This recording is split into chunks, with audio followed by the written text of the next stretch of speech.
Hi అండి, welcome back to our channel. ఈరోజు sweet కార్న్తో వడలు ఎలా చేసుకోవాలో చూసేద్దాం రండి. ముందుగా ఇక్కడ నేనైతే 2 స్వీట్ కార్న్ అయితే తీసుకున్నానండి. స్వీట్ కార్న్తో వడలు చేసేటప్పుడు అవి ఫ్రెష్గా అయితే ఉండాలి. కొంచెం వాడిపోయినా సరే మనకి పీచుగా ఉండి తినడానికి అయితే బాగోదన్నమాట.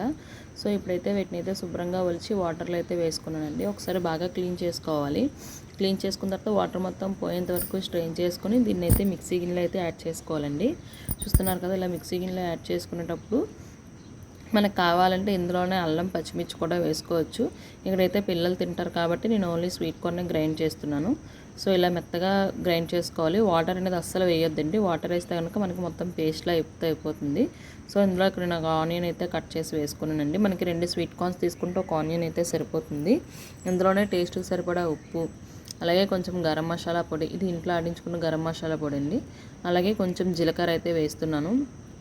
వేసి వీటన్నిటిని బాగా మిక్స్ చేసుకోవాలి. మీ ఇంట్లో పెద్దవాళ్ళు తింటే కనుక ఇందులో మనం పచ్చిమిర్చి కూడా యాడ్ చేసుకోవచ్చు. ఆయిల్ చూసారు కదా, బాగా హీట్ అయిందనమాట. ఆయిల్ హీట్ అయిన తర్వాత మనం ఇందులోనే రెడీ చేసుకున్న మిశ్రమాన్ని వడల్లో అయితే చేసుకొని వేసుకోవాలి. వేసుకొని 2 వైపులా క్రిస్పీగా అయినంత వరకు ఫ్రై చేసుకుంటే మనకి టేస్టీగా స్వీట్ కార్న్ వడ అయితే రెడీ అయిపోతుందండి.